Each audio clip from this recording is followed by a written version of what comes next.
अरे ङीस तो पढ़ रहे हैं, उदाहरण क्या थे? बाहा पढ़ा था, देख पूर्व पदार्थ ङी पढ़ लिया, प्रांगमुखी इसे भी पहले से स्टार्ट किया है। शूर्पणखा और शूर्पनखी का अंतर समझ पाए हैं? इस पर विशेष चर्चा हुई थी। ताम्रमुखी कन्या बता ही दिया था। शूर्पणखा में नत्व कौन करता है सूत्र, ये जरूर याद कर लेना। पूर्व पदार्थ संज्ञा या मगा। प्रांगमुखी में क्या प्रत्यय है? नीश। किस सूत्र द्वारा? ऐसे जोड़ के याद रखना है इन्हें। वाह का उदाहरण द्वितीय हुई। सस्व शिक्षी थी भाषायाम, कौन सा प्रयोग बनता है इससे? अशिष्वी। अशिष्वी का मतलब क्या है?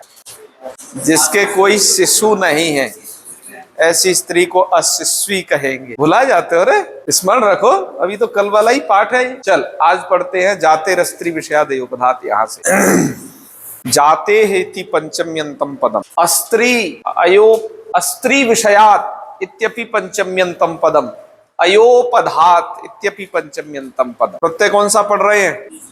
उसी के प्रसंग में है ये भी। सूत्र में जाते हैं दिया गया केवल, तो जाति से क्या लिया जाए? जाते हैं पंचम्यंत देने से ऐसा होता है कि जाति से प्रत्यय कर। भाई जाति से कैसे प्रत्यय हो जाएगा? अतः जाति से जातिवाचक शब्द लेना, क्योंकि अर्थ में कार्य नहीं हो पाएगा। हम तुमसे कहें कि जाति से लगा दो, कैसे लगाओगे? नहीं, बल्कि जातिवाचक जो शब्द होगा उससे स्त्री प्रत्यय लग पाएगा। अतः जाते से क्या लो? इसलिए मूलकार ने जाते का अर्थ कर दिया जातिवाच। ठीक है, क्या अर्थ किया? हाँ, नियतमयोपधम, यहां तक कि उसके विशेष से आगे था। जातिवाची यत पदम, जातिवाची जो पद, फिर मूल में दिया अस्त्री। मूल में पद क्या है? जाते प्लस जातिवाचक वो जो पद हो वो अस्त्री हो, माने यत नच स्त्रियाम नियतम। अस्त्री पद का अर्थ किया स्त्रीलिंग में नियत नहीं होना चाहिए वो पद। ध्यान दो, जातिवाचक जो पद हो वो नित्य स्त्रीलिंग नहीं होना चाहिए। देखो ये प्रत्यय कब हो रहा है, ध्यान से सुनो। अभी तो नित्य स्त्रीलिंग के लिए मना कर रहा है, आगे चल के देखिए। तो अर्थ को सबसे पहले समझना है, अर्थ समझ जाओगे सूत्र पूरा समझ में आ जाएगा। जातिवाची पद हो और वो जो है नच स्त्रियाम, और वो नियत स्त्रीलिंग ना हो, स्त्रियाम नियतम तक जाओ। नच स्त्रियाम नियतम, ऐसा वो जो पद हो, ऐसा जो वो शब्द हो वो स्त्रीलिंग में नियत नहीं होना। नियत माने नित्य स्त्रीलिंग नहीं होना चाहिए, इसके कहने में तात्पर्य है। ठीक है, ऐसा शब्द नित्य स्त्रीलिंग, हाँ, माने और लिंग भी उसके साथ साथ हो, वो शब्द त्रिलिंगी हो या वो शब्द द्विलिंगी हो। कहने का मतलब है नित्य स्त्रीलिंग ना हो।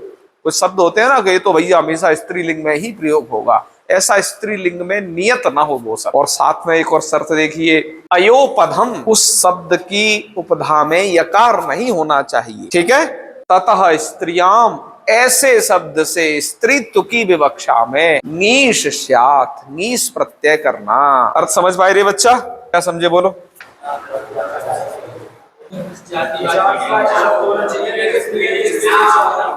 हाँ, कर लोगे ना इससे? अर्थ समझने में कोई परेशानी तो नहीं? इनको हाईलाइट कर लो। जातिवाचकम पदम भवेत, पहली शर्त। ऐसा जो पद नच स्त्रियाम नियतम, यहां तक जाओ। दूसरी शर्त, अयोपद होना चाहिए, यकार उपधा में नहीं होना चाहिए। तीसरी शर्त, और उससे स्त्रियाम, स्त्रीत्व की विवक्षा में नीस हो जाता है। ये सामान्य अर्थ हो गया सूत्र का। चलो अब जाति से क्या पकड़ा जाए? जातिवाचक मतलब बोलो, जातिवाचक माने क्या? चलो इसको बताते हैं, जाति माने क्या। जाति का मतलब तुम जो समझते हो लौकिक, जैसे ब्राह्मणत्व, क्षत्रियत्व, ये सब जाति है। ठीक है, आज जाति पर विशेष चर्चा हो। यहाँ पर केवल इतना ही जाति नहीं लेना है, जो हम बोल रहे हैं ब्राह्मणत्व, क्षत्रियत्व, ये जाति नहीं, केवल ये नहीं लेना है, बल्कि जाति शब्द यहाँ पर पारिभाषिक है। और जैसे आपने स्वांग के 3 लक्षण पढ़े थे, जाति के भी ये 3 लक्षण हैं। यदि तुम ब्राह्मणत्व, क्षत्रियत्व जाति ऐसी लोगे तो बच्चा मुझे बताओ, यहाँ एक उदाहरण दिया है, भाग्य ये तटी, तट, तुम्हें तट में कौन सी जाति ऐसी दिखाई देती? ऐसे शब्द सिद्ध हो पाएंगे? नहीं हो पाएंगे। इसलिए हमें जाति को पारिभाषित करना होगा। महाभाष्यकार ने इस जाति को परिभाषित करते हुए एक श्लोक दिया, उसको कहते हैं श्लोक वार्तिक। इस श्लोक के 4 चरण हैं। पहले चरण में आकृति गृहणा जाति इति जाते है प्रथमम लक्षणम उक्तम, द्वितीय लिंगानाम चन सर्वभाग सकृत आख्यात निग्राह्या इति जाते है द्वितीयम लक्षण मुक्तम तथा गोत्रं च चरणै सह इति जाते है तृतीयम लक्षण मुक्तम। जान पाए बात को? चलिए, इस विषय में मैं लघु सिद्धांत कौमुदी में भी पढ़ा चुका हूं पहले इस चीज को, और भी बहुत बात बताई है, आप वहां से जान लीजिएगा। जाति के और अच्छा लक्षण तरीके से घटा के बताया है। मैं यहाँ पर मूल को लेकर के मात्र चलूंगा, ठीक है? चलो साक्षी सुनो। तो चलिए, अब इन जाति के लक्षणों को तीन को अलग अलग बनाना इसलिए जरूरी था। बालमनुमाकार तो कहते हैं कि न बनाते तो बहुत जगह अव्याप्ति और अव्याप्ति दोष होते, तो उस अतिव्याप्ति के दोष के परिहारार्थ जाति लक्षण कुछ आपको बनाने पड़ेंगे। ये न बनाते तो बहुत सारी जगह स्त्री प्रत्यय नहीं हो पाता, और बहुत सारी जगह ऐसी जगह करना नहीं है, उस जगह वाला घुस जाता। उदाहरण दिए बाल मनोरमा में, मैं उसे छोड़ करके मूल के विषय को पकड़ के आगे बढ़ता हूं, ठीक है? तो चल भाई, पहला वाला लक्षण देख लेते हैं और घटाते हैं बाकायदा इसके हर एक अर्थ को। तट शब्द है ना, तट देखियो कैसा होता है तट, मुझे बताओ। क्यों बच्चा? तट कैसा होता है? ऐसा किनारे होते हैं और उसमें ऐसा ऐसा कुछ जल बह रहा होता है का बच्चा, उसके इस आसपास वाले इलाके को तट कहा जाता है। क्या समझे? तट शब्द से स्त्री प्रत्यय लगाने के लिए इसका पूरा ऑपरेशन कर लिया जाए, ये ऊपर वाली सभी शर्तों को पूरा करेगा तो इसे नीच होगा, ठीक है? चल भाई, जातिवाची यत् पदम, जातिवाचक वो पद होना चाहिए। तो सबसे पहले यही चेक कर लेते हैं जातिवाचक है या नहीं। हमने जाति का लक्षण पहला वाला बना दिया। न्याय शास्त्र में जाति के अनेक लक्षण है। नित्यत्वे सति अनेक समवेतत्वम, ठीक है? इस प्रकार के लक्षण न्याय शास्त्र में दिए हुए। नित्यत्वे सति, एकत्वे सति, अनेक समवेतत्वम। जाति कहो, वहां पर इसे सामान्यम के नाम से कहा गया है। तर्क संग्रह में पढ़ोगे, सामान्यम।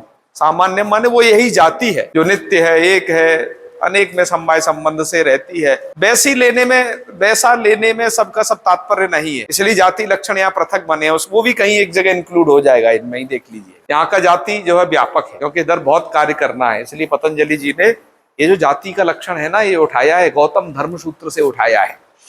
ये जो पतंजलि जी ने उठाया है गौतम धर्म सूत्र से लक्षण उठाया है, ठीक है? तो आज आपको बहुत सारी बात बतानी है। तो चलिए, पहला लक्षण है आकृति ग्रहणा जाति। आकृति ग्रहणा जाति का मतलब होता है एक जगह आकृति गृहीत कर ली तो दूसरे में समझ जाना कि हाँ ये वही चीज है। एक बंदरिया में बंदरिया समझ ली, दूसरी बंदरिया में बंदरिया आपको बताना नहीं पड़ता, समझ जाते हो ये भी वही है?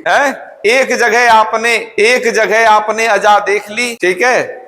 वो उसके लिए दूसरे लक्षण में जाते हैं। अभी पहले कोई वर्णित करते हैं ऐसे। आकृति ग्रहण मतलब एक जगह आकृति आपने देखी। बाल मनोरमा इसका व्याख्यान करते हैं, आकृति नाम अवयव संस्थान। आपने देखा कि तट माने क्या होता है कि भैया बीच में कुछ जल बह रहा हो, आसपास कुछ पेड़ लगे हो और वो किनारा है, वो होता है तट। एक जगह तट जान गया बच्चा तो दूसरी जगह नहीं कहता, उसे बताना नहीं पड़ता कि नहीं भाई ये भी तट है, वो पहचान जाता है कि नहीं ये भी तट है। इसका मतलब होता है आकृति ग्रहण। उसने आकृति से ग्रहण कर लिया, एक जगह आकृति गृहीत की दूसरी जगह। तो इसलिए इस शब्द को दीक्षित जी ने, ये तो लक्षण भाष्यकार के हैं, दीक्षित जी ने अपनी तरफ से वृत्ति करते हुए इसे लिखा अनुगत संस्थान व्यंग्या। जाति जो है अनुगत संस्थान व्यंग्या होती है, माने उसके अपने अवयवों से अभिव्यक्त होती है। अनुगत संस्थान व्यंग्या का अर्थ देख लीजिए, बाल मनोरमा ने दे ही दिया है, माने अपने अवयवों से अभिव्यक्त होती है।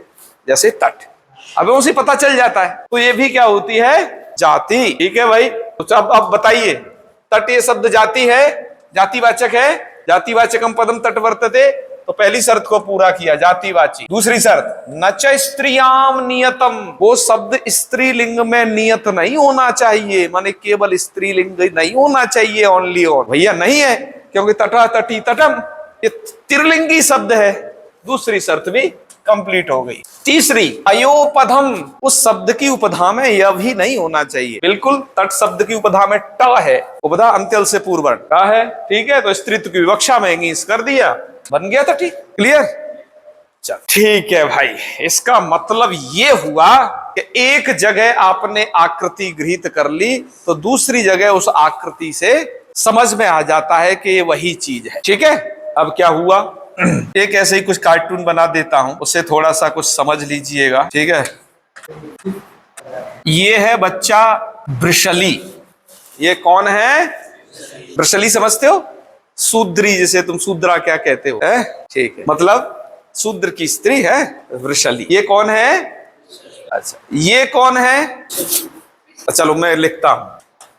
ये है बच्चा ब्राह्मणी। मैंने जब तुम्हें एक जगह वृषली बताया, ठीक है, तो तुम उसे समझने के लिए हर जगह नहीं कहोगे। ऐसा कभी होता है एक स्त्री को मैं वृषली बता दूं, अरे ये सब वृषली है, सब वृषली, ऐसा कोई लोक में होता है? लोक में अलग अलग बताना पड़ता है। भैया इयम वृषली, इयम ब्राह्मणी, इयम क्षत्रिया, इयम वैश्या, अलग अलग बताना पड़ता है। ये तट की तरह नहीं है, हमने एक बार बता दिया ये तट है और सब समझ गया कि वो तट है। हमने एक स्त्री को देख करके बता दिया कि वृषली है, तो तुम क्या ऐसा सब जगह समझ लेते हो भाई ने जितनी भी स्त्रियां होती हैं वो वृषली?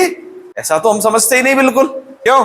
इसका मतलब ये लक्षण पहला वाला फेल हो गया, इसलिए दूसरा लक्षण बनाना पड़ा वृषली इत्यादियों में भी ईस करने के लिए। वो लक्षण क्या है? लिंगानाम चन सर्वभाग सकृत आख्यात निर्ग्राह्या। लिंगानाम न च सर्वभाग, वो सभी लिंग में नहीं होना चाहिए, है ना, असर्वलिंगी शब्द होना चाहिए, सभी लिंग में उसका प्रयोग नहीं होना चाहिए। और सकृत आख्यात निर्ग्राह्या, उसे एक जगह पहले बता दिया जाए, एक जगह पहले बता दिया जाए। अब जैसे मैंने एक जगह बता दिया कि नहीं ये क्या है? वृषली है, एक जगह बता दिया। अब एक जगह वृषली बता दिया, ये इसकी 2 पुत्री हैं, ठीक है। अब इनमें मुझे, जब मैंने कह दिया ये वृषली हैं और ये कौन है, अब मुझे ये कहना नहीं पड़ेगा कि वो भी वृषली हैं। तो क्या समझे? एक जगह ब्राह्मणी में ब्राह्मणी बता दिया, तो दूसरी जगह उसके पुत्र में या पुत्री में हमें बताना नहीं पड़ेगा, पुत्री में खासकर है कि वो ब्राह्मणी है। क्यों? सकृत आख्यात निर्ग्राह्या, एक बार कह दिया उससे तुम अब इन्हें उसके ही परिवार वालों को समझ लोगे। पर सकृत आख्यात निर्ग्राह्या, एक बार आपको बताना पड़ेगा। ब्राह्मणी को पहले बताना पड़ेगा, तो तब ब्राह्मणी समझा जाएगा। वृषली है तो उसे बताना पड़ेगा, क्षत्रिय है तो उसे बताना पड़ेगा, वैश्य है तो सकृत आख्यात एक बार करना पड़ेगा। यहाँ पर तो क्या है, एक बार कह दिया बस, ओनली ऑन एक बार, फिर वो पूरे जगत में वही समझता है। लेकिन यहाँ पर क्या है, वृषली एक बार कहना तो पड़ेगा उसे, नहीं तो वो एक बार कहना है जिससे वो अपनों में समझ ले, और दूसरी बार जब ब्राह्मणी में बताओ तब भी कहना है, नहीं तो वो उनमें भी वृषली को समझ लेगा। इस वार्तिक का अर्थ करते हुए दीक्षित जी ने कहा है कि असर्वलिंगत्वे सति, वो शब्द असर्वलिंगी हो, यानी कि सभी लिंगों में प्रयोग ना हो। एकस्याम व्यक्तौ कथनाद व्यक्त्यंतरे, एक व्यक्ति में कथन कर दिया तो व्यक्त्यंतरे कथनम विनापि सुग्राह्या, सुग्रहा, दूसरे व्यक्ति में बिना कथन के ही, सुग्रह माने वो गृहित हो जाए अच्छे से, सुग्रह माने उसे पहचानने में दिक्कत ना हो, वो है जाति इति लक्षणांतरम, ये जाति का लक्षणांतर है। लक्षणांतर मतलब दूसरा लक्षण, समझ गए? तो जैसे उदाहरण क्या है, वृषली, इसका मतलब कि भैया भट्टो जी दीक्षित जी ने लक्षण बनाया क्या, सर्वलिंगत्वे सती, पर ऐसा शब्द जो है सर्वलिंगी नहीं होना चाहिए। तो इन्होंने लक्षण में सबसे पहला रखा असर्वलिंगत्वे सती, मतलब इसमें 2 दल हैं। थोड़ा न्याय शास्त्र पढ़ोगे, जहां तक सती लग गया सती तो समझ लेना वो प्रथम दल है। दूसरा दल है इसका एकस्याम व्यक्तौ कथनात् व्यक्त्यंतरे कथनम विनापि सुग्रहा जाति, यह है पंक्तियां, ठीक है। ये द्वितीय उसका दल है, माने इस लक्षण में 2 दल है। दल समझ रहे हो, 2 पार्ट है। हाँ, कहा कि असर्वलिंगत्वे सती, ये क्यों दे रहे हो, मत दो, तुम सिर्फ इतना ही कहो एकस्याम व्यक्तौ कथनात् व्यक्त्यंतरे कथनम, एक व्यक्ति में कथन कर दिया तो दूसरे व्यक्ति में इतना ही रखो।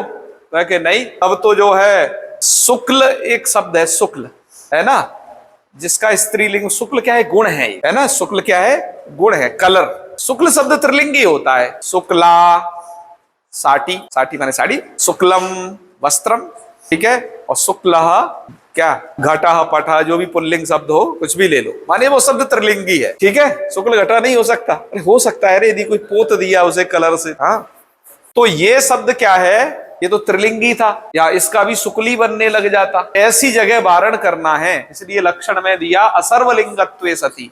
वो शब्द सर्वलिंगी नहीं होना चाहिए, दूसरे लक्षण में खास बात है। इसलिए व्यक्तंतरे कथनात्, वो तो दूसरी जगह पहचान लिया जाता है। एक जगह सफेद कोई बता दिया, दूसरी जगह शुक्लत्व को हर कोई समझ लेगा कि नहीं, कि उसे हर एक जगह बताना पड़ेगा कि नहीं ये सफेद है, ये भी है, ये भी है, ये भी है। एक जगह कर कहने से समझ लेगा वो। तो इसलिए असर्वलिंगत्व सती लगाया, जिससे क्या हुआ, शुक्ल शब्द तो असर्वलिंगी नहीं है बल्कि तो सर्वलिंगी है, तीनों लिंगों में प्रयोग होता है। इसलिए इस लक्षण से शुक्ली नहीं बनेगा बल्कि शुक्ला ही टाप होकर के स्त्रीत्व की विवक्षा में बनेगा। कहा कि भैया सकृत इत्यादि किम, इसमें एक बात क्यों कही, पहला लक्षण बनाया लिंगा नाम न च सर्वभाग, सेकंड हाफ में इसलिए दीक्षित ने दो उसके पार्ट किए हैं उधर, लेकिन और दूसरा हाफ इधर किया सकृत आख्यात निर्ग्राह्या। कहा कि सकृत आख्यात निर्ग्राह्या क्यों कह रहे हो, कि वो जाति होती है। हाँ ऐसा लिखना पड़ेगा, नहीं तो क्या होगा। अब इसको देखो समझो, एक वैसे उदाहरण से समझाते हैं, ठीक है। पढ़कर तुम इधर आओ, इधर आओ। ये है देवदत्त, ये कौन है, देवदत्त, माने इसका ब्याह व्याह सब हो गया, ठीक है। अब इसके पुत्र पुत्री भी हो गई। ये कौन है, अब मैं कोई जातिवाचक शब्द नहीं कह रहा है, क्या है ब्राह्मण क्षत्रिय वैश्य, क्या ये नहीं। अब ये देवदत्त है, ठीक है। निखिल इधर आप, नहीं इनको बुलाते हैं पीछे, तुम बहुत, तुम्हारी भी भागीदारी रहनी चाहिए ना। माने कि ये है इसकी पुत्री, ठीक है। ये देवदत्त है, देवदत्त की पुत्री को मैंने कह दिया ये है देवदत्ता। क्या है ये, कहा कि ये देवदत्ता है। तो भाई मैंने से बता दिया देवदत्ता, ठीक है। मैंने इसकी पुत्री को बता दिया कि ये देवदत्ता है। देवदत्त की पुत्री क्या है, देवदत्ता। अब मेरे ऐसा बता देने से, ठीक है, देखो एक बार ही मैंने कहा है इस चीज को, जाति में कंडीशन अलग थी। मैं जैसे ये अपना परिचय देगा, ये जो है मैं ब्राह्मण हूं, तो उसकी पुत्री के लिए अलग से परिचय देने की आवश्यकता नहीं रहेगी, वो क्या हो जाएगी अपने आप, क्योंकि वो जातिवाचक शब्द। अब यहाँ पर हम कर रहे हैं संज्ञावाचक शब्द, जातिवाचक नहीं। ये है देवदत्त। अब ये देवदत्ता है, ये वो व्यक्ति नहीं जान पाएगा कभी भी, जान रहे हो, ये देवदत्ता इसको वो नहीं जान पाएगा जो इसको देवदत्त समझ के उसे देवदत्ता नहीं कह सकता डायरेक्ट। कोई उसे नाम सुना होगा उसके, भैया इसका नाम देवदत्ता है, तभी जान पाएगा, ठीक है। इसका नाम देवदत्त है, इसकी पुत्री का नाम देवदत्ता, दूसरी का नाम भी देवदत्ता, ऐसा कभी नहीं होता है। तीसरी का नाम भी देवदत्ता, ऐसा होता है कभी, जबकि वहां तो होता है। यदि ब्रसली है तो उसके सभी में ब्रसली व्यवहार किया जाता है, लेकिन यहाँ ऐसा नहीं होता है। यहाँ तो मैंने देवदत्त बता दिया, तुम नहीं कह सकते कि नहीं ये देवदत्ता है, देवदत्ता, उसका नाम कुछ अन्य भी चल सकता है। तो ये ऐसा नहीं है कि सकृत आख्यात निर्ग्राह्या, कि एक बार कह दिया देवदत्ता बता दिया और तुम इसको देवदत्त कह दिया तो तुम इसमें तुम कह लो नहीं ये देवदत्ता ही होगी, कन्फर्म, ऐसा नहीं, समझे ना। इसलिए इस लक्षण में बैठ जाओ, बढ़िया, बहुत अच्छे। इसलिए इस लक्षण में कहा कि सकृत इत्यादि किम, तो उसका उन्होंने दिया क्या, देवदत्ता। ये कोई जाति नहीं है देव, ये तो संज्ञा है, समझे। चल आगे बढ़ते हैं। तृतीयम लक्षणम गोत्रम च चरणै सह, ठीक है। कुछ व्याख्याकारों ने ये कहा है कि वस्तुतः गोत्रम च ये तृतीय लक्षण है और चरणै सह ये चतुर्थ लक्षण है, ये भी व्याख्या है, ठीक है। तो देखो भाई, गोत्र शब्द का अर्थ क्या है, गोत्र शब्द का अर्थ है, इन्होंने किया अपत्य प्रत्यांतः, इसका अर्थ करना है वार्तिक का, इस तीसरे लक्षण का, कि गोत्र प्रत्यांत शब्द ये तद्धित में होते हैं। गोत्र प्रत्यांत शब्द अण प्रत्यय होता है, एक बड़ा ही प्रसिद्ध, और गर्गादिव्यो यह होता है। गोत्र प्रत्यांत और चरणै, चरण का मतलब है शाखा अध्येत्रिवाची शब्द, ठीक है।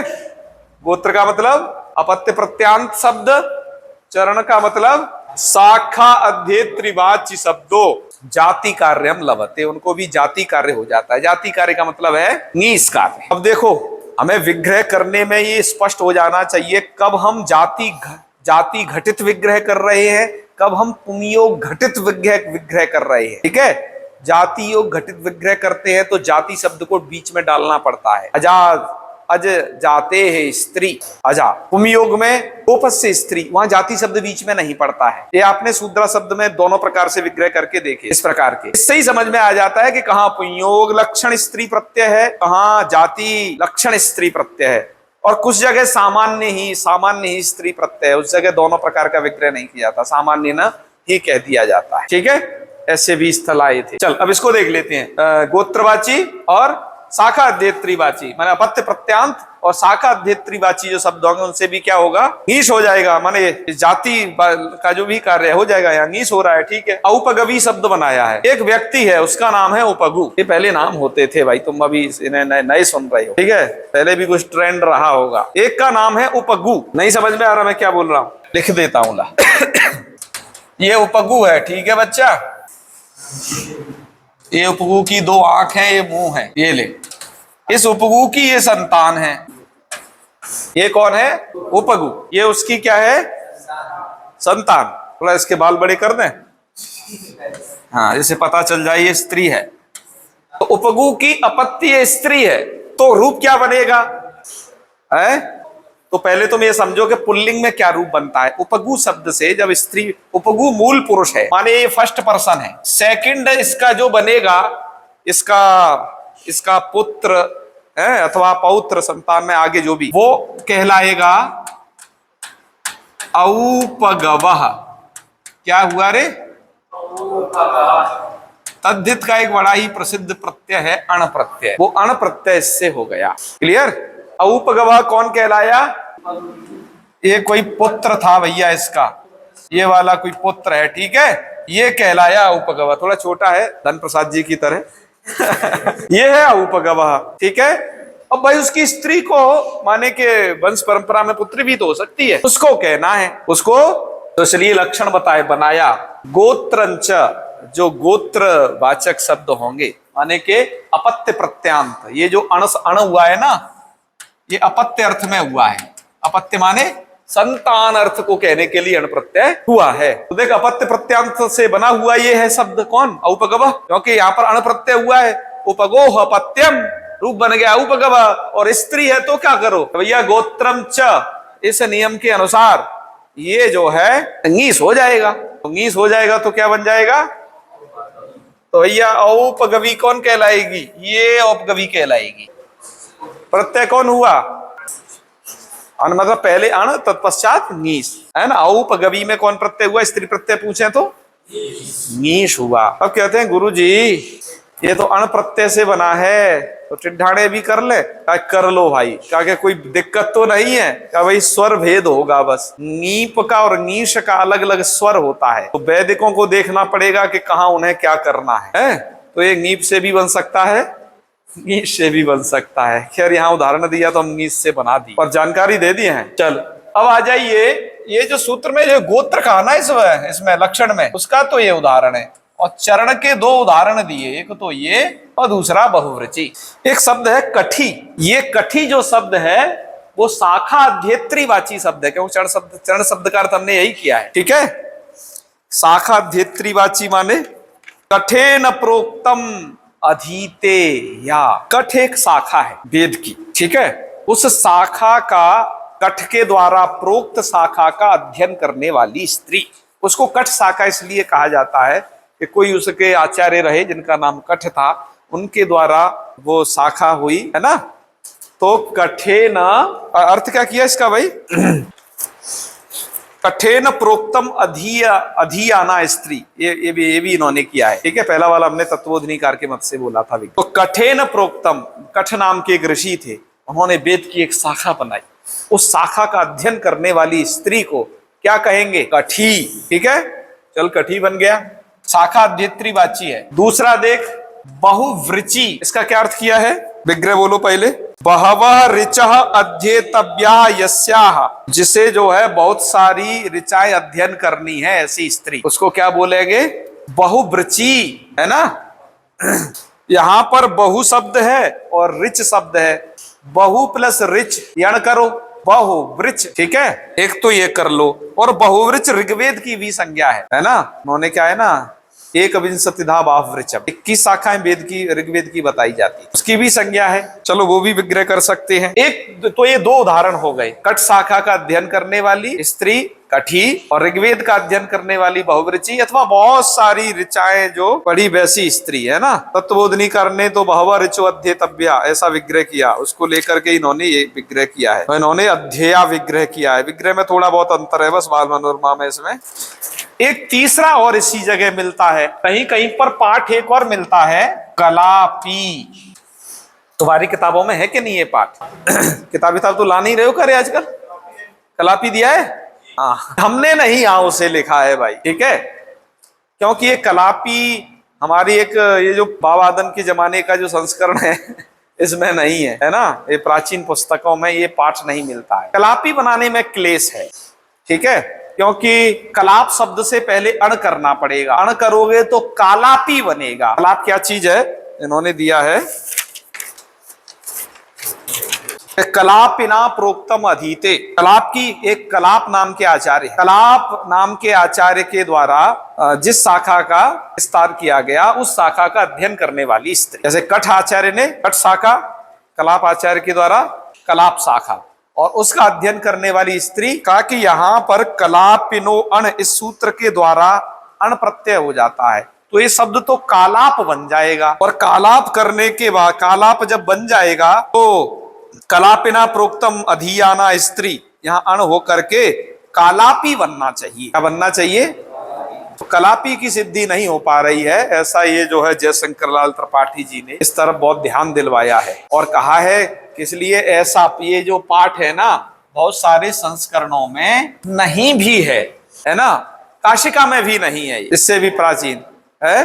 हाँ, पूजा ने कहाँ से आ गया देखना पड़ेगा भाई, कुछ चीज तो शोध की होती है ना, इसलिए ना पीएचडी की जाती है। तो चल भाई, ये तो बात रही, पर एक बात बताओ भाई, इसका मतलब ये निकला स्त्रियां भी वेद का स्वाध्याय करती थी, और वेद का स्वाध्याय बिना यज्ञोपवीत के हो नहीं सकता। इसका मतलब ये सब अधिकार उन्हें भी थे। हालांकि मैं भी इस विषय में कई दिनों से शोध कर रहा हूं क्या सही स्थिति है, क्योंकि दोनों प्रकार की चीजें मिल रही हैं। मेरे से पूर्व बहुत सारे स्मृतिकारों ने, बहुत सारे विद्वानों ने इस विषय में शोध की। आचार्य शिवराज कौंडिन्यायन जी ने तो इस पर बाकायदा एक लेख लिखा है 25 पेज का, आपके नेपाल के हैं वो शिवराज कौंडिन्यायन जी। वो लेख मैंने पूरा पढ़ा और दूसरों से पढ़वाया भी उसे। पर दोनों प्रकार के मुझे वचन मिले हैं, मैं आपको कुछ वचन सुना देता हूं। सबसे पहले तो जो यहाँ बाल मनोन्माकार एक बात लिख रहे हैं, पुरा कल्पे तो नारीणाम मौंजी बंधन मिष्यते, फिर क्या लिखा, अध्यापनम च वेदानाम सावित्री वचनम तथा। इन्होंने कहा कि ये वचन यम स्मृति में लिखा है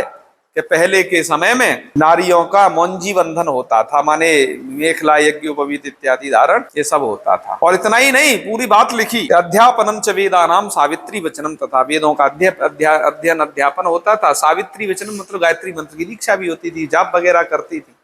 इन्होंने लिखा है कि ये यम स्मृति में है। मेरे पास अभी जो उपलब्ध स्मृति संग्रह है उसमें यम स्मृति भी है, दोनों प्रकार की यम स्मृति है, उसमें वृद्ध यम स्मृति भी अलग से है और एक यम स्मृति तो है ही। दोनों में मुझे श्लोक मिला नहीं है कहीं पर भी जिसको ये एविडेंस के रूप में दे रहे हैं। हालांकि दीक्षित जी ने तो भाई ये उदाहरण दिए हैं, देखे ना दीक्षित जी की स्थिति, तो खैर इन्होंने ये दिए हैं, काश्यकार ने कठी वगैरह ये उदाहरण तो उन्होंने भी दिए हैं। इसका मतलब ये जो है कुछ तो है। फिर हमने इस ग्रंथ को देखा, उसका हमें मिला नहीं, इसकी कुछ बात आपको बता देते हैं। एक ये बात लिखते हैं, स्त्रीणामपि पति समानमेव वेदाध्ययनादिषु अधिकारम, स्त्रियों को भी पति के समान ही वेदादि अध्ययन में अधिकार है। कात्यायन स्रौत सूत्र का वचन उद्धृत कर रहे हैं, स्त्री चा विशेषात दर्शनाच, यहाँ पर ये दिया, ठीक है।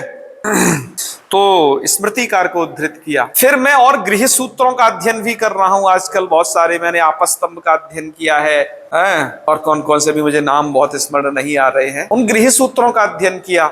मैं उसका सारांश बता देता हूं। उन गृह सूत्रकारों ने कहा कि भैया ये कौन से संस्कार तक, जात कर्म संस्कार उससे अगला जो संस्कार है वहां तक स्त्रियों का संस्कार करें, उसके बाद अन्य आगे के संस्कार न करें, जैसे यज्ञोपवीत आदि संस्कार, जैसे वो आगे के लिए निषेध लिखते हैं। गृह सूत्रकारों की मैं बात बताऊं, उन्होंने निषेध लिखा। फिर हम मनुस्मृति में भी घुसे, वो सारे वचन मेरे पास अवेलेबल हैं, ठीक है, आपको कहें तो सबको दिखा देंगे, यहाँ पर भी आप लोगों को भी भेज देंगे सब यदि आप कहेंगे। उसके बाद मनुस्मृतिकार को हम देखें तो मनुस्मृतिकार तो एक बात कहते हैं, वो कहते हैं वैवाहिको विधि स्त्रीणाम संस्कारो वैदिक स्मृता पति सेवा गुरु भाषा गृहार्थोग्नि परिक्रिया। ये वाला वचन सर्वत्र प्रचलित है, पर मैंने अभी जो दो बात बताई वो कम प्रचलित, ठीक है। ये वाला वचन ये कहता है वैवाहिको ही विधि स्त्री नाम संस्कारो वैदिक स्मृता। स्त्रियों का जो विवाह हो जाना वो वैदिक संस्कार है। वैदिक संस्कार माने कि ये उनका यज्ञोपवीत आदि संस्कार, ये वो है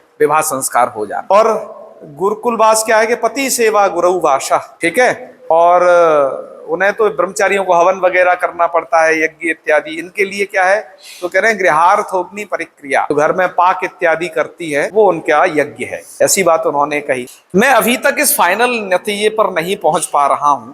ये दो प्रकार के जो वचन मिल रहे हैं कि रियल में क्या है, इससे मुझे ये लग रहा है कहीं तक कि दोनों प्रकार की व्यवस्था शायद कदाचित रही है। क्यों, हम डंडा ठोक के नहीं कह सकते, ऐसा ही है। डंडा ठोक के वो कहते हैं जो पूरा समग्र नहीं पढ़े। इसलिए मैं आचार्य शिवराज कौंडिन्यन जी का जो मत है, उत्तम ध्यान दे, उनका जो मत है वो तो कह रहे हैं स्त्रियों को ये सब होना चाहिए। तो फिर शाखांतरों में तो बहुत भेद मिल रहा है। मैंने गृह सूत्र के बहुत उदाहरण दिए, इनका समाधान किया जाए। गृह सूत्रकारों के वचनों पर भी होना चाहिए इस सब बात को जो है, क्योंकि इनके पास जो कात्यायन स्रोत सूत्र का मैंने वचन सुनाया जो कह रहा है कि नहीं करना चाहिए स्त्रियों के लिए भी सब, लेकिन गृह सूत्रकारों का भी मैंने बताया वो मना कर रहे हैं। तो एक बार सामंजस्य, एक सिरे से इस पर और अच्छे से कोई शोध करे, और इस दृष्टि से नहीं कह रहे भैया मैं तो स्त्रियों का पक्षधर हूं, इन्हें कुछ लाभ दिला दूं, मुझे मिल जाए। शास्त्र क्या कह रहा है उस दृष्टि से। क्यों, वचनात् प्रवृत्ति ही वचनात् निवृत्ति। यदि शास्त्र में वचन है, शास्त्र ने यदि कह दिया कि तुम्हारा वैवाहिक विधि ही तुम्हारा एक भी संस्कार है, तो कई चक्कर में पड़ो क्यों? तो ये तो और शॉर्टकट बात कह दी उसने। क्यों जो है तुम लंबे मार्ग का अनुधावन कर रहे हो? अरे शास्त्र तुम्हें कह दे कि तुम यहाँ बैठ के खाते पीते रहो, तुम्हें यशमेध का फल मिलेगा, तो ऐसा कौन व्यक्ति है जो उसे छोड़ करके अश्व को लेकर के भागे इधर उधर? तो आराम से वैसे ही फल प्राप्त करेगा। लेकिन वचन ऐसे होने चाहिए तभी होगा। तो ये कुछ वचन मिले तो मैंने सोचा आप लोगों के समक्ष 5-10 मिनट में कुछ कह देना चाहिए। आप लोगों के लिए पढ़ाई के अलावा ये चीजें भी उपयोगी हैं। कम से कम एक दृष्टि बनेगी, एक दृष्टि जाएगी, अध्ययन स्वाध्याय आगे आप करोगे। खैर अब इसका अंतिम है, इसे खटाखट कर लेते हैं। ताकि ब्राह्मणी में क्या प्रत्यय होगा? कह रहे हैं ब्राह्मण जाते स्त्री, विग्रह तो यही रहेगी। कह रहे हैं हाँ अच्छा नीस मत कर लेना। क्यों भाई? भैया उसमें तो सब घट रहा है, जाति लक्षण भी जो बताए। कह रहे हैं भैया सारंग रवादी पाठात, आगे एक सूत्र आएगा सारंग रवादी अंगीन, इस सारंग रवादी गण में इसका पाठ डाल दिए हैं पाणिनि, तो इसलिए उससे तुम नीन करना। ब्राह्मणी में कौन है? हाँ ये समझ रहे, प्रश्न आएंगे, अब नहीं आएंगे तो नेट में जरूर आएंगे। चल, नीना नीस बाध्यते, नीन के द्वारा नीस की बाधा होती है क्योंकि वो विशेष सूत्र है। ताकि जाते हैं किम, ये क्यों कह रहे वो शब्द जातिवाचक होना जरूरी है? ताकि भाई एक स्त्री जिसके बाल मुड़ाए हैं उसको कहेंगे मुंडा, वो जातिवाचक नहीं है। क्यों? ऊपर के तीनों लक्षणों में से घटित नहीं होगा, है ना, ऊपर के से कोई तीनों लक्षण जाएगा नहीं, तो वहां पर मुंडा बनेगा ना कि मुंडी बनेगा, ठीक है, ऐसी स्त्री के लिए। चलो, अस्त्री विषयातिथि किम, आपने ये कहा था अस्त्री विषय, तो ये बला अस्त्री विषय मतलब वो नियत स्त्रीलिंग शब्द नहीं होना चाहिए, ये उसका बताया था ना। तो ये बला का शब्द है, बला का बगुली के लिए कहते हैं, बला का विस्कंटिका ऐसे शब्द आए हैं। बला का शब्द नित्य स्त्रीलिंग है, ऐसे शब्दों में ये नहीं जाएगा। क्यों? ये स्त्रीलिंग में नियत हो गया, जबकि हमारे अर्थ में है स्त्री है, स्त्रीलिंग में जो नियत नहीं हो, है ना, न च स्त्रियाम नियतम अर्थ में पढ़ा गया है, तो ठीक है, इसलिए यहां पर क्या नहीं हुआ? नीच नहीं हुआ। अयोपदात किम, ताकि क्षत्रिय, क्या बात है? आपने ये सूत्र में कहा है वो शब्द योपद नहीं होना चाहिए, यकार उपधा वाला क्षत्रिय शब्द है? तो क्षत्रिय जाते है स्त्री, क्या बोला जाएगा? इसमें यह उपधा में है ना, इसलिए इसको क्या नहीं हुआ? नीच नहीं हुआ। बच्चा हम एक जगह क्षत्रिय बना चुके हैं, किस अर्थ में बनाए हैं और क्या प्रत्यय किए, ये जान लेना। कब क्षत्रिय बन रहा है और कब क्षत्रिय बन रहा है, कहीं पढ़ाए है ना, तुम्हारा अन्वेषण करना कुछ काम है, ठीक है। ये थोड़ा गलती से लिख गया है, योपद प्रतिषेधे से यहाँ से हटा देंगे, योपद प्रतिषेधे यहाँ से कहना है वस्तुतः। तो अभी सूत्रकार ने कह दिया था अयोपधात, माने ऐसा शब्द योपद नहीं होना चाहिए। जैसे आपने क्षत्रिय शब्द योपद देगा, वहां ईस नहीं हुआ। उन्होंने कही अरे भैया योपदों में ना इन शब्दों को माफ कर देना, है गवय मुकय मनुष्य मत्स्यानाम अप्रतिषेधा। क्या भाई जो नीश है ना, आपने कहा कि योपदों में नहीं होता, भैया इसको माफ कर देना, इनमें तो अप्रतिषेधा, यानी योपद का जो है, योपद का जो प्रतिषेध है, योपदों में यहाँ नीस नहीं होना है, तो इनमें वो अप्रतिषेध हो, यानी इसमें तो नीस हो जाए ये वाले योपदों में। जैसे आपका शब्द है हय, हय माने क्या होता है? अरे घोड़ा नहीं पढ़े हो?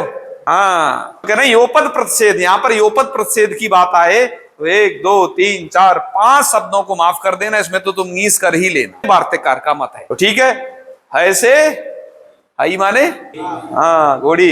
गवय, गवय क्या होता है? गवय जाते है स्त्री, और गवय जाति की स्त्री को बोलेंगे गवई। गवय क्या है? नीलगाय देखे हो? न्याय शास्त्र में कहा है गो सदृश हो गवय, गाय के सदृश होता है गवय। नीलगाय देखे हो? तो गवय कहते हैं उसका पुरुष नीलगाय का, और गवई माने मुकय है बच्चा। मुकय माने, चल मैं बता देता हूँ, पता नहीं, खच्चर, और खच्चरी के लिए मुकई। खच्चर समझते हो ना? न गधा न घोड़ा, बीच का। हाँ, और एक और भी दो ऊपर मनुष्य का शब्द है, मनुष्य के लिए कह रहे हैं, हलस तद्धिता से यहाँ या का लोप कर देना, मनुष्य मत बनाना बल्कि मनुष्य बना लेना, ठीक है। अब आ गया मत्स्य शब्द, मत्स्य के लिए कह रहे हैं मत्स्य का तो मत्स्य बनाओ, या कहां चला जाएगा? ताकि मत्स्यस्य ज्ञाम, इस वार्तिक के द्वारा यकार का मत्स्य क्या होता है रे? नर उसका, और उसकी स्त्री को कहना है तो क्या? मत्सी। जान गए थे ना? आज यहीं तक। तो बच्चा आज एक नया सूत्र पढ़ेंगे, नीश प्रत्यय का ये समापन है। 2 सूत्र ही पढ़ेंगे। पहला सूत्र है पाक कर्ण, दूसरा है इतो मनुष्य जाते। इससे पहले कल जो तुमने पढ़ा था एक बार थोड़ा रिकॉल कर लिया जाए। जाते रस्त्री विषयाद्योपधात, इस सूत्र के द्वारा कौन प्रत्यय होता है? नीश। यहाँ जाति के कितने लक्षण किए गए हैं? 3 लक्षण किए गए हैं, मतांतर में 4 हो सकते। पहला जाति का लक्षण क्या किया गया, जिसका उदाहरण क्या है? तटी।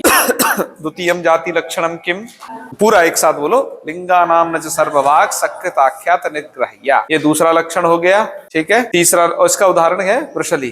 चतुर्थ लक्षण का उदाहरण क्या है? वो तृतीय लक्षण का उदाहरण, हाँ उदाहरण बोलो, औपगवी, कठी बहुवृची, वो दोनों एक साथ दिए। यहाँ पर ये समझना गोत्र अर्थ में उपगवी है और चरणवाचक शब्द है कठी, और इस सूत्र में कुछ शर्त आई थी, वो शब्द जातिवाचक होना चाहिए। स्त्रियाम नियतम न, स्त्रीलिंग में वो शब्द नियत नहीं होना चाहिए, कहने का मतलब वो शब्द नित्य स्त्रीलिंग नहीं होना चाहिए, और अयोपद होना चाहिए, उसकी उपधा में यकार। यदि उपधा में यकार हुआ तो योपधात किम, क्षत्रिय शब्द में, क्षत्रिय शब्द पर कुछ काम दिया था तुम्हें और भी करने को कल, कोई प्रत्यय ढूंढने को, क्षत्रिय वगैरह कैसे बने किस अर्थ में, याद है ना?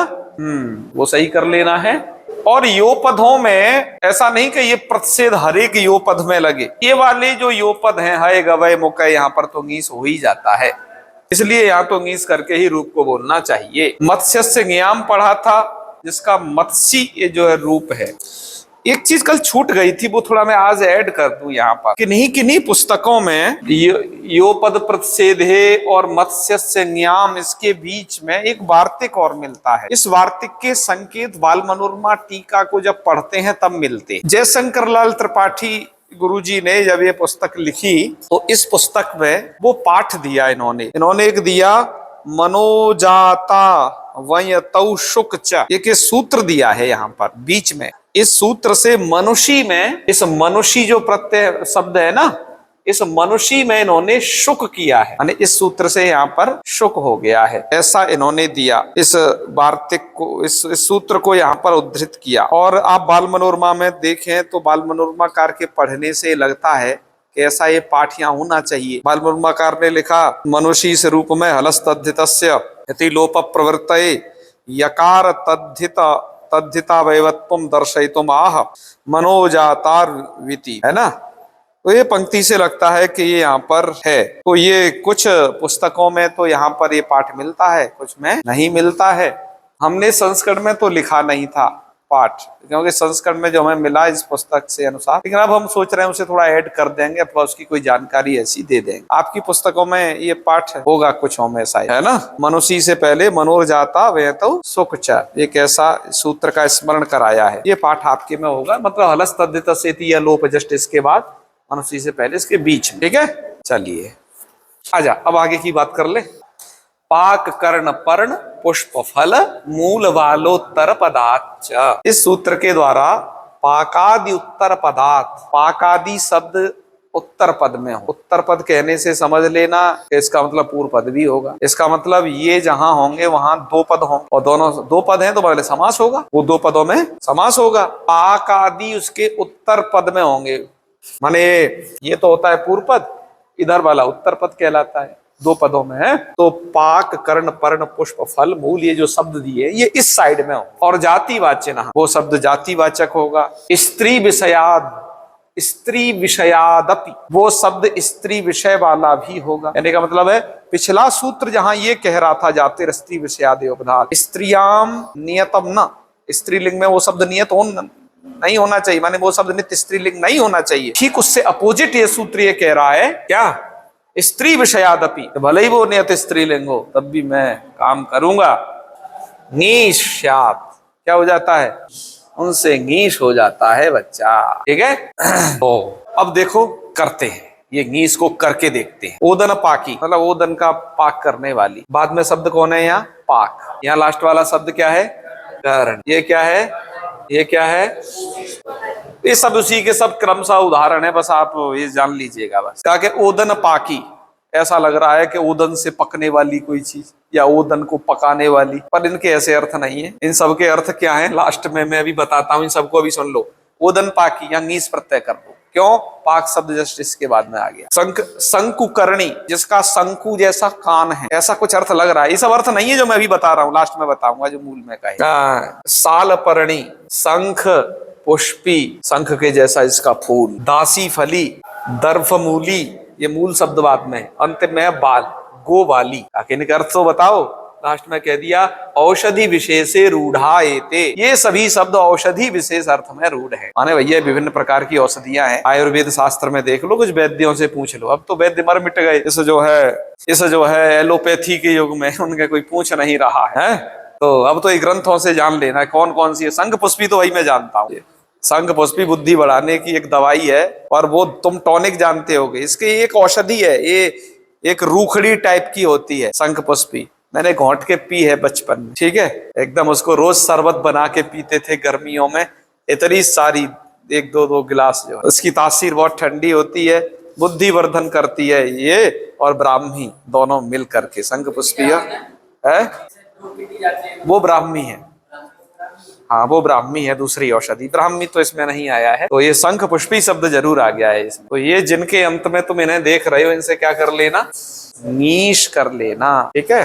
अच्छा, एक आपने एक वार्तिक पढ़ा था ऐसा कुछ ताप प्रकरण में, जिसमें पुष्प और फल प्रत्यक पुष्पा, है ना, क्या था वो, वहां पर भी कुछ पुष्पवाचक कुछ फलवाचक शब्द है ना। जैसे यहाँ ये पुष्प आया, सदच कांड प्रांत सतई के व्या पुष्पात, ये था, है ना, शत पुष्पा। तो भैया पुष्प शब्द अंत में तो पुष्पी बनना चाहिए, शत पुष्पी, तो वो टाप कैसे हो गया, तो उसके विषय में जानना है। ये पाककरण सूत्र है, सामान्य सूत्र है, और ये वो जो वार्तिक है इसका अपवाद है। तो कुछ जगह उसका वो अपवाद वहां तुमने पढ़ लिया है, दोनों का मैचिंग हुई चीज की, पुष्पी का पुष्पा का, बस। मतलब वो जो वार्तिक है वो इसका अपवाद है, जितना वार्तिक में दिया गया है वहां तो टाप ही टाप होगा, बाकी अन्यत्र सब जगह नीस करके सिद्ध कर लेना। चलो भाई, लास्ट सूत्र नीस प्रत्यय का, इतो मनुष्य जाते, और ये कहते ही इसका बस तुम उदाहरण स्पष्ट होना चाहिए मन में। इसका उदाहरण क्या है, दाक्षी। इतो मनुष्य जाते में थोड़ा पद पदार्थों को देख लो। इकार से तपरकरण कर दिया, रसोई है ना, उससे तपरकरण कर दिया तो बन गया इत, और उसका सब पंचमी बन जाएगा इतः। पंचमी क्या रूप बन गया, जिसका तुम अर्थ ये करना, इकारांतों से, इकारांत प्रातिपदिकों से, माने ये जो है सभी से नहीं होता, बल्कि कैसा, ईदंत, वो शब्द ईदंत होना चाहिए। और मनुष्य जाति वाचे, जातियों में तो बहुत है, पशुओं के अंदर भी छोटी छोटी बहुत जाति है, लेकिन ये सिर्फ मनुष्य जाति में ही सूत्र लगेगा। वो शब्द इकारांत हो और जाति वाचकों में हो तो मनुष्य जाति वाचक ही हो, तो उससे क्या होता है, नीश हो जाता है। मनुष्य जाति वाचक होना चाहिए वो शब्द, ठीक है। नीश स्यात्, उदाहरण क्या है, दाक्षी। ये दक्ष कौन हुए, इसके विषय में बड़े मतांतर, ठीक है ना। कोई दक्ष पाणिनि के कुल में बताता है, ठीक है, दाक्षी पुत्र से पाणिनि, इसलिए इनके लिए कहा जाता है। कोई कुछ अलग अलग व्याख्या है, या शंकर त्रिपाठी जी ने लिखी है, उन्हें एक बार देख लेना। तो दक्ष जो भी है वो मनुष्य जाति के आदमी, ठीक है, दक्ष की जो स्त्री बनेगी पहले, जैसे दक्ष हुए और दक्ष कुल में कोई स्त्री हुई उत्पन्न, ठीक है, तो एक सूत्र है अतईय। अतईय सूत्र के कारण ईय प्रत्यय होकर के दाक्षी बन जाता है। कहने का मतलब दक्ष है मूल पुरुष और इस दक्ष शब्द से अतईय सूत्र है ये। अतईय सूत्र से ईय हो जाता है, ईय का ई बचता है छोटा वाला जो यहाँ दाक्षी में दिख रहा है और इसे दक्ष के आ को वृद्धि हो जाती है। तो दक्ष की जो अपत्य संतान है वो भी स्त्री, वो कहलाएगी दाक्षी। क्या कहलाएगी?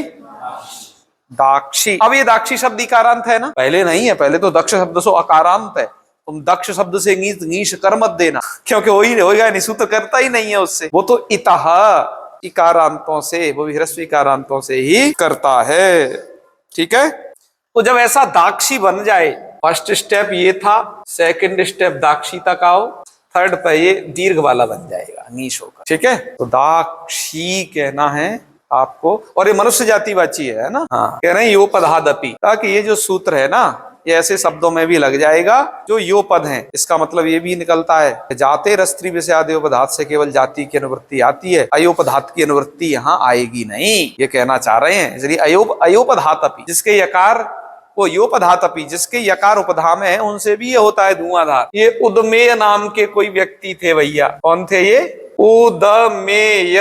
और उदमेयस्य अपत्यम, भाई पहले ऐसे नाम होते थे, आजकल के अलग टाइप के नाम है, पहले जमाने में अलग तरीके से रखते थे। तो ये उदमेय नाम के व्यक्ति हैं, इनकी कोई अपत्य संतान हुई तो पहले इसकी तरह वो बन जाएगा औदमेयी। ऐसा अदंत शब्द है ना, पहले इकारांत बना लेना, तो उससे नीस करके थर्ड स्टेप वाला औदमेयी ये बना लेना। देख लेना तुम्हारी किताबों में यही लिखा होगा ना, यही स्टेप तो लिखे है। उसे अतईय भी किया होगा, उदमेयो नाम कश्चिद तस्य अपत्यम स्त्री अतईय कर देना। चलो, उदमेय शब्द संज्ञा शब्द है, ये सब बातें लिखी है, औदमेयी बना ले। ताकि एक बात बताओ भैया, तुम ये क्यों कह रहे हो वो मनुष्य जाति वाची होनी चाहिए है? ताकि एक होता है तित्तिर, तित्तिर जानते हो? तित्तिर माने तीतर, तीतर तुम बच्चे जानते हो कि नहीं? एक पक्षी भवती स बहुडैनम न करोति, वो ज्यादा उड़ नहीं पाता, थोड़ा बहुत ही एक आध खेत ही उड़ पाएगा बड़ी मुश्किल से, है। मिट्टी जैसे कलर का होता है, धरती में वो दिखता, कभी चलता है दिखता भी नहीं है, सहसा परिलक्षित नहीं होता, क्योंकि जैसा मिट्टी का कलर धरती का, वैसा ही उसका कलर, तो कलर में कलर मिल जाता है, दिखता नहीं है ना। और जब तुम उसके पास पहुंचो, स्पीड से पंखा उड़ के चला जाता है एक साथ, थोड़ा पेट भारी भरकम सा होता है। वो तीतरों की पहले लड़ाई कराते थे, तो वो तित्तिर है, और वो मनुष्य नहीं होता ना, क्या है वो? और ये सूत्र कहाँ लगता है? मनुष्य जातिवाची में ही लगेगा। अब तित्तिर से पहले कोई तित्तिरस्य अपत्यम, तित्तिरी बना लिया, ऐसा छोटा इकार वाला तित्तिरी, कागा विषय ईस कर दो, अगर नहीं होगा, ये मनुष्य जातिवाची नहीं है। इसलिए भैया तुम ह्रस्वीकार वाले ही रहोगे। जैसे दाक्षी ये सेकंड स्टेप तक रह गया था ना, ये सेकंड स्टेप तक भी तुम रह जाओगे, यहाँ तक नहीं आ पाओगे। तो आज यहीं तक है।